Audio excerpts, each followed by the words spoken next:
What's up, y'all? Welcome back to the Emperor Atheist channel with your host, Emperor Atheist. Get right into this video. This video is on the particular subject that has been requested by me for months and months and months. I just hadn't got around to it. On the origins of Satan or the devil. Who created it? Or where did it come from? Where did it originate from? This particular word is mentioned like 9 times in the Hebrew Bible. And it crept on down into Christianity, of course, from Judaism, or what we call Judaism, Hebrewism. And then, of course, it crept on into the Quran and Islam as Shaitan, the accursed one and all of this stuff. But anyway, the thing about it, as an atheist, of course we know that Satan is a mythological character. We don't get off into the hypothesis of a Satan, just like we don't accept the hypothesis of a God. So of course then Satan is in itself a myth as well. But where did it come from? Why was it created? Well, think about it. If you had to have a God that created the world, or that loved human beings, or whatever the case may be, if this God had to turn out to be the good character, which we know from the biblical God, from the biblical account, this God was terrible. This God was a maniac, a megalomaniac. He was a murderer. But of course, you had to eventually adopt dualism. Dualism, evil against good. The Empire Strikes Back. You had to have Batman, versus the Joker. This is dualism. And this is what basically had to happen. And I asked this question to Christians and Muslims alike, and I don't want to get off the subject too much. And matter of fact, before I even continue, I'd like to thank all my new and old subscribers, and I'd like to thank everybody for sharing and liking my videos. Now back to the particular subject. Like I say, I ask Christians and Muslims and religious people all the time, mainly of the Abrahamic faiths, if you believe that your God is omniscient, and this is what Christian theology teaches, this is what Islamic theology teaches, and omniscience meaning all-knowing, and this particular God knows all things before and after, whatever the present, past, and future. This particular being that they call Yahweh knows, or Allah, he knows. And I ask them all the time, if this is the case, then why did he create this particular so-called, according to the fallen angel myth, why would he create and allow for this particular being to survive and live? If he knew that this particular being, and obviously he had to know because he's omniscient, and this is what you believe, if he knew that this being was going to do this and buck and take a particular percentage of the angels out of heaven with him, whatever the bullshit y'all accept, if he knew this, if this omniscient deity knew this, then why didn't he kill him and stop him? Why would he allow this to go on for thousands, millions, or whatever particular years, or however you people use your chronology to come out of this mythological Adam and Eve story? Why didn't God stop him when he killed people all during the book? He had a man killed in the Torah, in the Tanakh, for picking up sticks on a Sabbath day. He killed, I don't know if y'all familiar with the story of and Onan. One of the brothers died and left a wife, and the other brother was told by God to go into his brother's wife and have kid. Well, when and Onan, when this happened, it was either or Onan, I forgot which one. But when he went into his wife, instead of him impregnating her, he pulled out when he ejaculated. God killed the man for that. He killed people for all type of things in the Bible. He killed Hebrews and Israelites when David numbered, and when you go to 1 Chronicles, when he wanted to number Israel. And I'm going to speak on this particular verse again, because it's very important when it comes to this particular character called Satan. Because in one part it says Satan made David do it, in another part it says God made him do it. So obviously Satan and God is the same.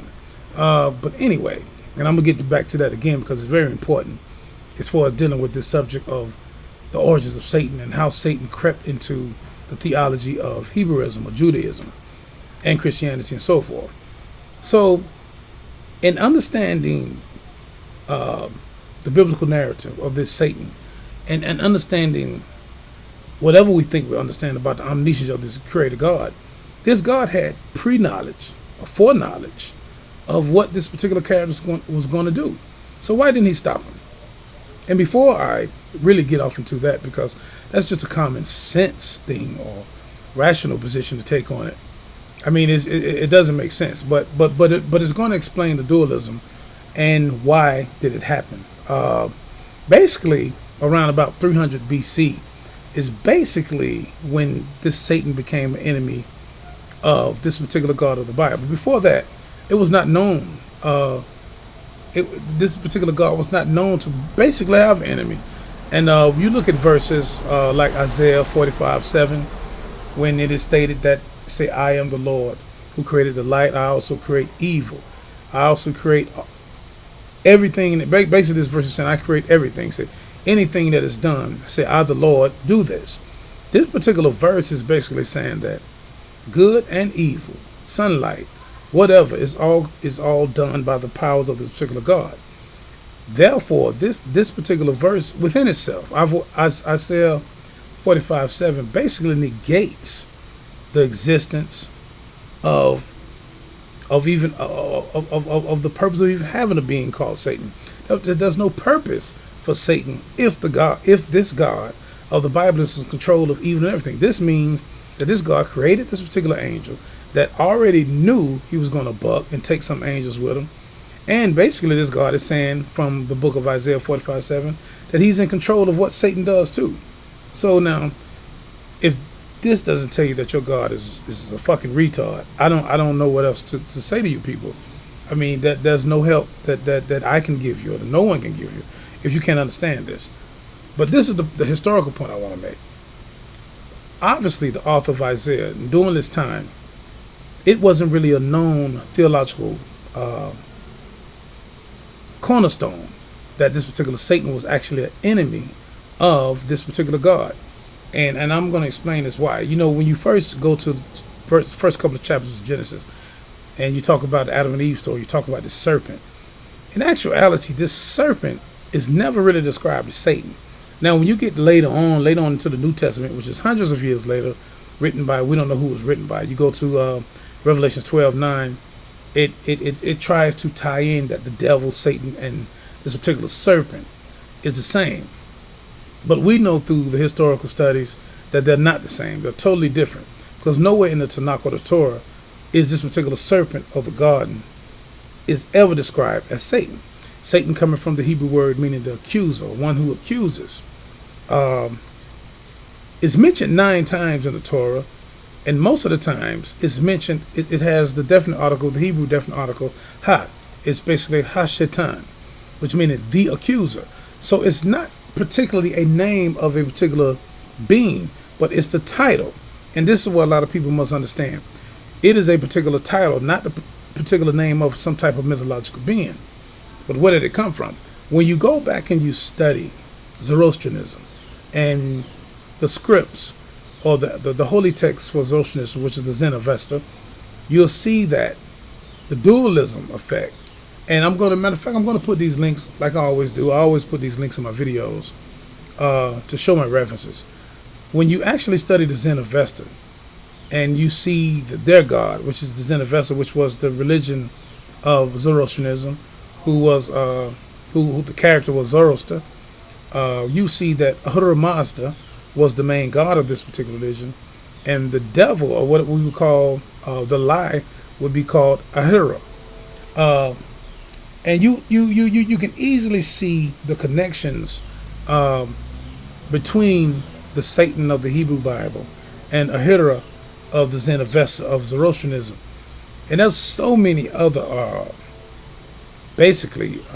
connections between Zoroastrianism and Judaism. It's not even something to deny. And I'm going to leave links for the Jewish Encyclopedia. Even Jewish scholars know this. They don't deny it anymore. A lot of Christian apologists will deny it, but they know it. They don't even like to speak on it. But the connections are there. And basically, this particular Satan that is in the Bible was a Persian concept. It was not an original concept that some God of the Hebrews told them about or anything like that. But it was a borrowed concept during the Babylonian captivity and even before, and during the Persian captivities, that they borrowed these particular ideas from neighboring cultures, which most people do. The same thing you see in every culture that borrow from other cultures. You see how the Roman mythology borrowed from the Greek mythology and just changed a few names. And it's the same thing with Abraham religion. What makes us think that these Abraham religions didn't do the same thing, in which they did? You see that the Hebrews even borrowed El. I spoke on this in videos before, how the Hebrews actually borrowed the god El from the Canaanite deity and so forth. And I talked about in my last video the Tower of Babel, Bab meaning gate, and the Akkadian languages and the Akkadian deities that they borrowed and actually inserted into Judaism. These are not original concepts. They are myths. That's what they are. The God of the Torah is not real. The God of Christianity is not real. Even if Jesus is a real physical historical person, which I'm kind of in doubt. I don't make any absolutes on that. But even if he was a real historical person, the things around him, like I always say, is supernatural. The supernatural things that are said about him in the New Testament is false. It's a myth. It's not something that should be followed by people. God is a myth as far as I'm concerned.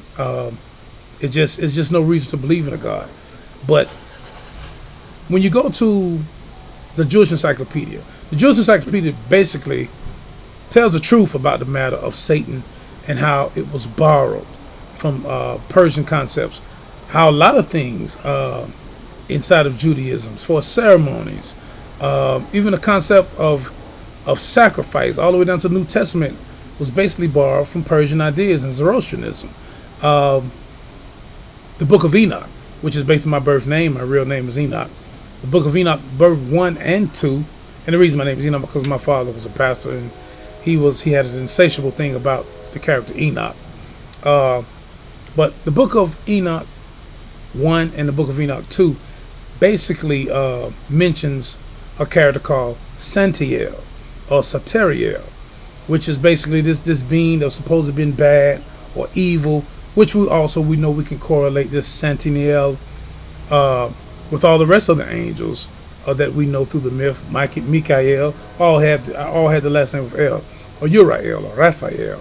So Santanael, which was the angelical name of this particular character, according to the books of Enoch. But when we go back to and actually study Zoroastrianism, we see that the same thing, the same storylines of how this particular person bucked on God according to myth, not the Bible. And I'm going to get on the term Lucifer and how Lucifer has nothing to do with Satan, but the same storyline of mythological folklore that follows Satan and how he just decided to go against this particular God of the Bible is the same storyline of Ahura in the Zend-Avesta in the Zoroastrian story, how he went against the main god Ahura Mazda. It's a reflective story. The same thing for those of you who've seen my Noah videos, the story I've done on Noah's flood, and how these stories are basically direct copycats from the Epic of Gilgamesh and from the Atrahasis and older stories that are thousands of years older than the Noah story. But yet Christians and Muslims and so forth and Jews think that their original Noah myth flood story is true. And it takes a person that is really suffering from a deep dose of cognitive dissonance to believe something like that, that your original story is original and real, but the ones that reflect it or mirror it that's 1,000 years older were the fake stories. I mean, it makes no sense for a logical, reasonable person to even think like that, to think that what they chose to believe or what they've been indoctrinated with birth is the truth, and the stories that are older are not the truth. It just makes no sense, and it's, it seems like it shouldn't even be a debate about that. But Christian apologists try their best to make, well, Noah's boat was different from Utnapishtim's boat. It was a little different. See, the measurements were different. So it's sad. It's really bad. But I want to. And I'm gonna put the link in on my Harper-Collins Bible Dictionary, and the same thing that the Jewish Encyclopedia says. Harper-Collins dictionary agrees with the same thing. And there's a host of scholars who have told the truth on this. It's really like nothing to basically, like I say, debate. But as far as the misconception of Lucifer is only mentioned one time in the whole Bible, and that's Isaiah 14:12. And when you actually study it, with it doesn't take a real trained eye to see this, but when you actually read the whole Isaiah 14:12, which mentions Lucifer, you would basically see in the Hebrew, even in the English, Hebrew is better though, that this Lucifer is talking about the king of Babylon. It's not talking about a character or some mythological angel that decided to go against this God. It's talking about the king of Babylon. It talks about how he fell from heaven, which is a metaphorical thing to say that he was, this big time king, blah, blah, blah, blah. Basically all Bible scholars is going to agree with that. No Bible scholar, no Jewish scholar on the Tanakh is going to basically tell you that Lucifer is some mythological being called Satan. They're not going to tell you that. But the majority, probably 95% of Christian followers, even Muslims, believe in their mind that Lucifer is the same being as Satan, but it's not. Lucifer, I want to show this, and I'm going to put this in my link. Actually, Jesus could be Lucifer, because we know Lucifer, which basically comes from the Hebrew word Halal, and it was translated basically out of St. Jerome's Latin Vulgate. It means Halal, which means a morning star. It means the day star. And this particular term, Jesus is also called this in Revelations. Matter of fact, he was called this in Revelation 22:16 and 2 Peter 1:19. I'm going to put these verses in the link too, so y'all can go back and study it. So by this particular reckoning, then we would have to say that Jesus is Lucifer too, because that's all it is. It means Halal. So this word in Lucifer was a Greek rendition. Lucifer was something that was taken, a Latin rendition, was taken and used in Isaiah 14:12, and now people believe Lucifer is Satan. But Lucifer has nothing to do with this particular being called Satan. So when people say Lucifer, it has nothing to do with some mythological being called Satan. Lucifer was a term that was talking about a king, a man, a human, king of Babylon, who probably didn't exist either. I don't know. But Halal, and also from the Hebrew word Ben Shakah, which means day star, like I said. So these particular terms have been confused to mean a Satan, and it doesn't mean that. And like I said, when you go to the Hebrew, you see the term Ha-Satan, which means the Satan or the accuser. And when you go to the book of Job, you will see that Satan basically was used as an accuser to basically almost destroy Job, and God just allowed this to happen. And this, and when you understand the Hebrew thought, and you understand the actual study of Job, you see basically that Satan wasn't an enemy of God at that particular time. It was Ha-Satan. He wasn't an enemy of God. He was actually within the courts of God. He was used as an accuser to test Job for whatever reasons God wanted him to test. If God knew every goddamn thing, he already knew that Job wouldn't fall prey. So why did he allow him to go through all that? So it's just stupid stories like this. But the point I wanted to make is for us the origin and etymology of this particular Ha-Satan, or the accuser. Now, the only time in the Torah that you don't see the definite article in front of Satan, which is basically a title and not a mythological character, is in 1 Chronicles, I think it's 12, when David numbered the children of Israel. This is the only time where it's just Satan. It says, and Satan made David number the children of Israel. But this is a problem here as well, because we know that during the second period of what we call the second period of captivity for these so-called Jews, this is when the whole Satan concept even came into play. So when you look at this particular verse, you see that First Chronicles actually contradicts its reverse story. And it says, in I think that's Samuel, it says that the Lord made David number the children of Israel. And then in Chronicles, which is the same reflective story, it says that Satan made David. So which one was it? That's a contradiction that a lot of scholars, they can't reconcile. They say, well, the Lord, I don't know, the Lord did it, or the devil did it, Satan did it. Who did it? Did the Lord have power over Satan to do it? So why would Satan make him do it? Why would the Lord make Satan do it and then punish the children, and then punish David and the children of Israel? I mean, it just doesn't make no fucking sense. But this is particularly, and I'm probably going to wind up making a part 2 this particular video because on this particular subject, because it's a deep subject. I mean, it's something that I think it needs to be counted more as far as Satan, because it shows you basically the ignorance and it shows you that this particular being is basically a straight myth, and that and how basically how the Hebrews copied this particular being from Persian works. So I mean, I don't think of course we need to keep going at the God hypothesis, but I think we need to start going more at Satan as well, because there are certain people out here too, certain Christians out here, and this is another point I wanted to make. There are certain Christians out here, religious people, period, theists, who really have no understanding of atheism, and they say, "Oh, you're an atheist. You worship Satan. You must worship Satan. You don't believe in God." And and I don't know what to say to a lot of them, except you're stupid. I say, if I'm an atheist and I don't accept your God hypothesis, why in the fuck would I accept another mythical character called Satan? But there are a lot of people, and I think there's this group out here called Atheist Satanists. I don't know what's wrong with these damn people. It ain't got a damn thing to do with the majority of us. But a lot of Christians are really dumbfounded to what atheists really mean, what we are, what we represent. Do we kill babies? We're immoral because we don't believe in God, and we keep shooting it down. I've shot it down in videos. Everybody shot it. Sam Harris shot it down. Richard Dawkins has shot it down.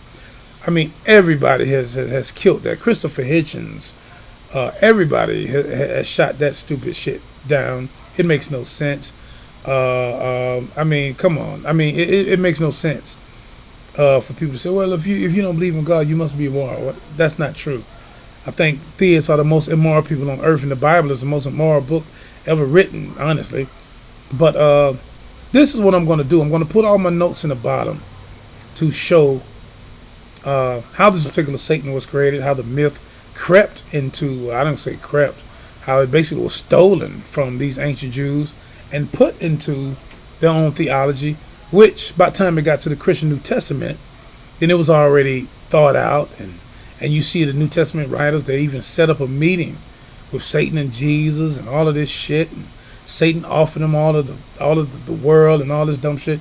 So by the time Christianity and the New Testament came along, the idea of the myth of Satan had been created, and it was well established, and so forth into Islam. Satan became Shaitan, the accursed one. So the mythology just basically evolved, and it kept going. But just to go further into Zoroastrianism, I'm going to make this a 2-part video, and I'm going to go further into the Zend-Avesta text and explain these texts and basically show how Judaism borrowed these particular probably the God concept and the Satan concept from ancient Persian religions, ancient Sumerian religions, which I've already shown that. A lot of other scholars have shown that. But I think that's all I wanted to touch on this particular video. I think that's all I wanted to. I had the other piece that I was going to do, man. And like I said, I just decided to make this a 2-part video. I didn't want to make it a real long video on this particular subject because it is a long subject, and I just wanted to show the mythology of this particular character called Satan. So like I said, I'm going to make this a 2-part video. So once again, thanks to all my subscribers, new and old subscribers. Thanks to all my haters as well. I'm the Emperor Atheist. I'm out. Peace.